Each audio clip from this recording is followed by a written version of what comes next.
Awal kisah. Suatu hari, seorang gadis bernama Jiran dipindahkan oleh ibu tirinya ke sekolah asrama itu. Di sekolah ini Jiran mendapat nama Jepang yaitu Shizuko. Ini orangnya. Jiran digambarkan sebagai gadis berfisik lemah, pendiam, juga sedikit tertutup. Ia memiliki masalah dengan paru-parunya. Berbeda dengan sekolah pada umumnya. Di sekolah ini para siswi mendapat terapi kesehatan setiap hari. Mereka memiliki menu makanan khusus dan sebelum tidur memakan sejenis obat berwarna coklat. Meski luas, anehnya, sekolah asrama tersebut hanya memiliki 16 orang murid. Para murid ini saling berkompetisi untuk menjadi yang terbaik agar dikirim belajar ke Tokyo. Hanya ada 2 orang yang akan dipilih.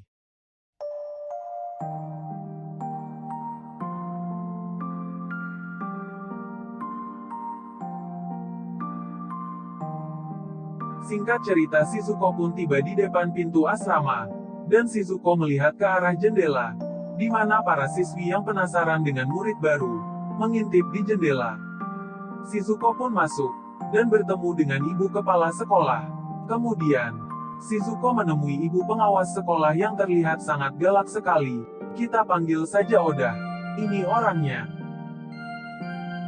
Lalu si Oda menamparkan Shizuko ketika dia melihat Shizuko membawa buku hariannya. Dan si Oda pun merebut buku hariannya. Dengan hati kesal, Shizuko pun pergi dan masuk ke kamarnya. Tiba di kamar, Shizuko pun mulai merasa ada kejanggalan ketika melihat ada tulisan nama Shizuko di tempat tidurnya. Tempat tidur ini dulunya pernah dipakai seorang siswi yang bernama Shizuko. Dan dia menghilang secara misterius. Lalu Shizuko pun pergi, dan bertemu dengan Kazue sedang mengantarkan obat dan makanan untuk Shizuko. Kazue pun memberitahu bahwa setiap siswi harus rutin melapor setiap harinya.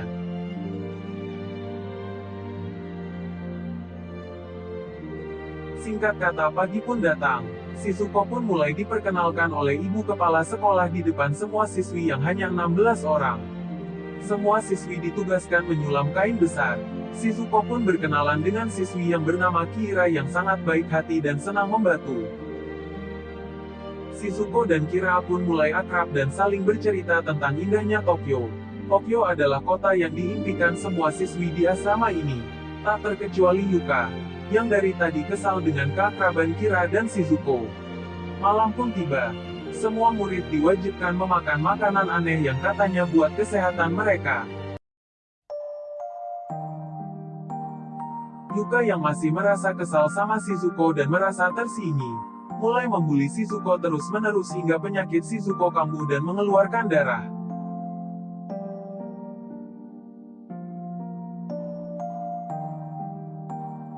Pagi pun tiba. Ibu kepala sekolah memanggil Shizuko dan memberitahu bahwa akan ada 2 siswi yang terpilih, yang bisa pindah ke Tokyo. Shizuko pun diberikan resep obat dan suntikan agar Shizuko semakin sehat. Ketika keluar, Shizuko bertemu dengan Kira. Kira bercerita bahwa dulu ada siswi yang namanya sama dengan Shizuko dan sangat akrab dengan Kazue dan Yuka. Kira pun mengajak Shizuko ke ruang bawah tanah dan mengambil buku harian Shizuko dulu, dan diberikan sama Shizuko.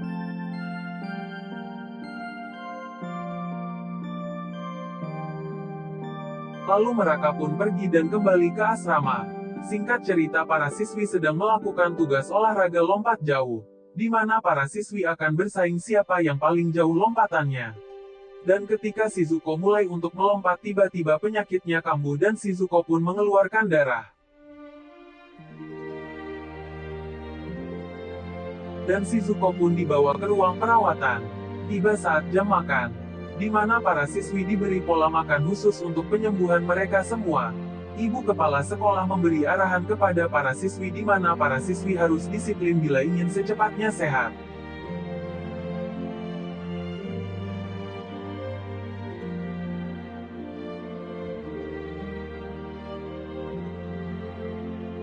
Saat mulai makan, Shizuko penasaran dan bertanya pada Kazue tentang Shizuko yang dulu. Tapi, tiba-tiba Kazue kambuh dan mencekik Shizuko hingga terjatuh, mencoba untuk membunuh Shizuko. Dengan cepat Kira mendorong Kazue hingga Kazue pingsan. Dan Shizuko pergi untuk membersihkan darah dari mulutnya. Kazuo pun telah siuman dari pingsana dan memanggil Shizuko seakan tidak pernah terjadi apa-apa di antara mereka. Meski merasa takut, Shizuko tetap menyapa Kazue. Mereka pun semakin akrab. Shizuko bercerita bahwa Shizuko sangat ingin sekali pergi ke laut. Lalu Kazuo pun bercerita bahwa Kazue pernah melihat ada sebuah danau di dalam hutan. Dan Kazue pun pergi melewati jalan rahasia mengajak Shizuko untuk pergi ke danau.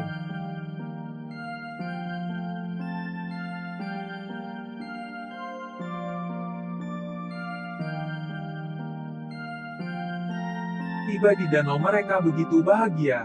Kazuo pun langsung naik ke perahu dan mengajak Shizuko naik. TPI sayang Nabatuk Shizuko kambuh.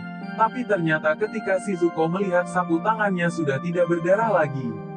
Karena senangnya Shizuko pun berlari dan ikut meloncat ke atas perahu.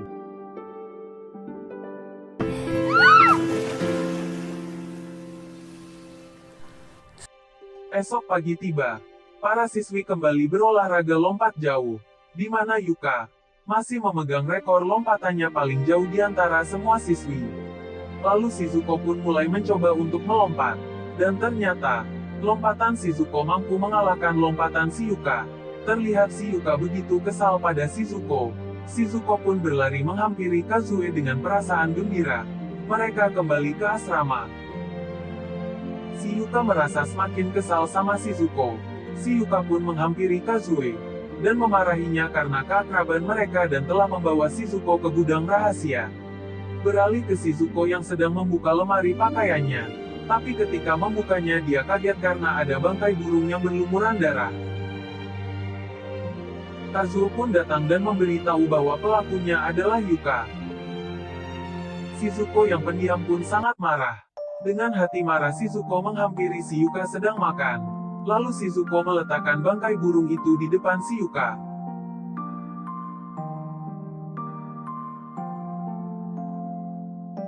Singkat kata pagi pun terang. Shizuko terbangun dari tidurnya.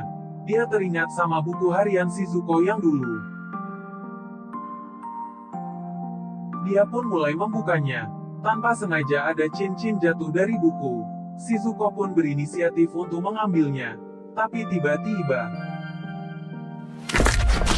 ada tangan yang lebih cepat mengambilnya. Shizuko pun mulai melihat tidak ada siapa-siapa di bawah. Shizuko kebingungan. Tiba-tiba Shizuko mendengar meja bergetar lalu Shizuko melihatnya dan tertanya. Ada si Eguchi yang wajahnya penuh darah. Shizuko pun berlari ketakutan. Esok paginya ibu sekolah bercerita bahwa Eguchi sudah pulang dan sudah dijemput sama keluarganya kemarin.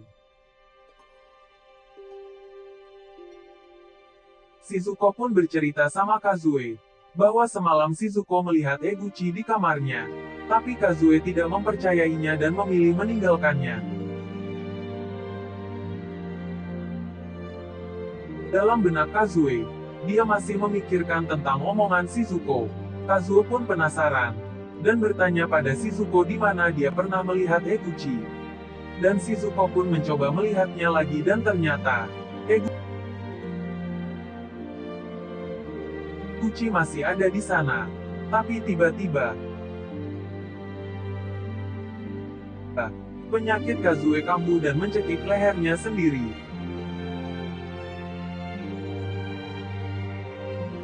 Shizuko pun ketakutan dan berlari mencari bantuan.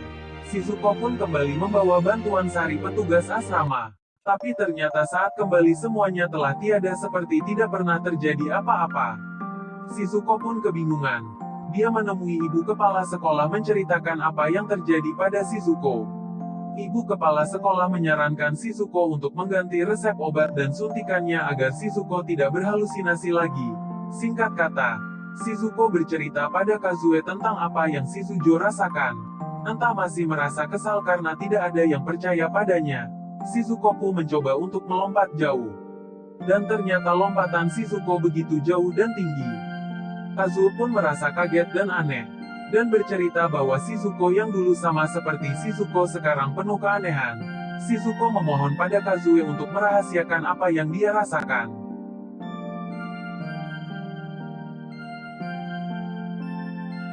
Kazuo pun menemui kepala sekolah dan meminta untuk menghentikan obatnya, dengan alasan Shizuko sudah sehat.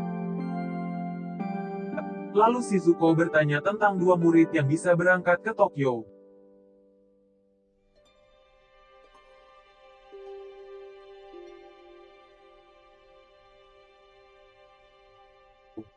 Tak lama kemudian ibu kepala sekolah mengumumkan bahwa sekolah telah memilih 2 orang siswi yang bisa berangkat ke Tokyo.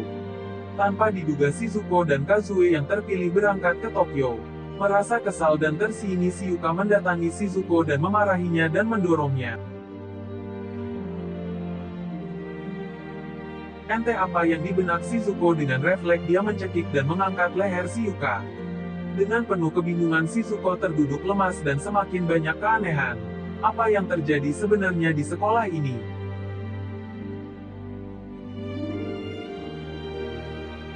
Shizuko semakin dipengaruhi oleh ibu kepala sekolah, agar melupakan semua yang terjadi di dalam asrama.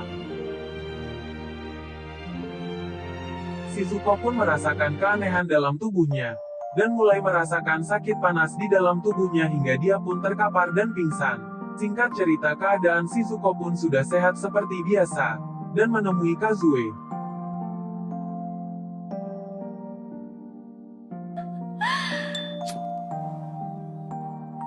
Shizuko dan Kazue masuk ke ruang rahasia asrama, untuk mengungkap segala keanehan yang terjadi. Shizuko menemukan sebuah dokumen tentang kerjasama tentara Jepang dan sekolah, dan menjadikan semua siswi sebagai percobaan untuk dijadikan manusia kuat. Mereka menemukan sebuah rekaman video, di mana seorang siswi sedang dioperasi secara paksa untuk dijadikan manusia percobaan. Shizuko dan Kazuo pun semakin yakin bahwa mereka hanya untuk dijadikan manusia percobaan. Ketika pagi tiba, terdengar keributan di mana ada seorang siswi ditemukan gantung diri sudah tidak bernyawa, dan ternyata itu adalah Shizuka. Shizuko pun semakin ketakutan dan mengajak Kazue untuk kabur. Mereka berlari ke dalam hutan dan tak diduga mereka malah menemukan markas tentara Jepang. Hingga akhirnya pun mereka tertangkap oleh tentara Jepang. Meski sempat bisa kabur, akhirnya Shizuko tertembak dan tak berdaya.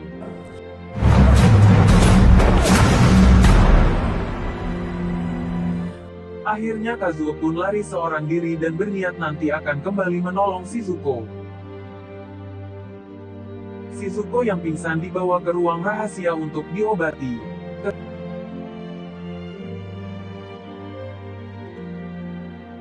Ketika keadaan sepi, Yakuze pun datang berniat untuk menyelamatkan Shizuko. Yakuze merasa begitu kaget ketika melihat banyak mayat siswi di atas ranjang, yang akhirnya dia pun ketahuan dan dipukul oleh tentara Jepang. Singkat cerita, si tentara Jepang pun marah terhadap ibu kepala sekolah karena bersalah menghilangkan dokumen penting tentang kejahatan mereka, dan juga salah telah memilih Shizuko dan Kazue untuk berangkat ke Tokyo.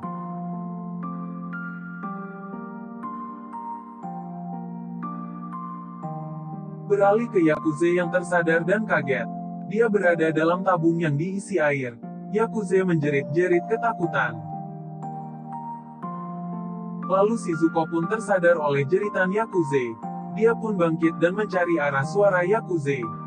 Begitu kagetnya Shizuko ketika melihat Yakuze sudah membeku di dalam tabung.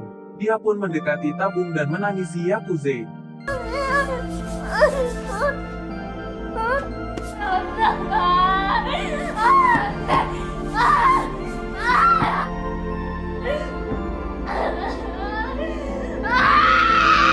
Beralih ke si ibu kepala sekolah yang mencoba menodongkan pistol ke arah tentara Jepang. Namun sayang, tembakannya meleset. Datanglah Shizuko yang begitu marah dan membunuh tentara Jepang, dan juga melemparkan si Oda ke lantai bawah. Si Oda pun langsung diserang banyak siswi yang sudah berubah wujud.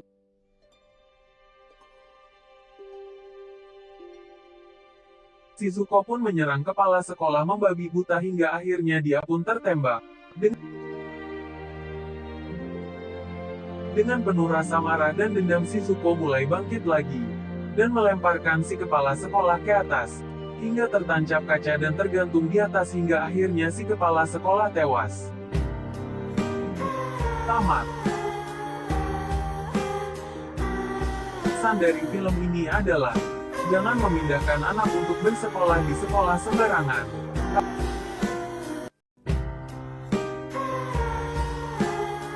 Jangan lupa subscribe DR77, dan menonton alur cerita film selanjutnya.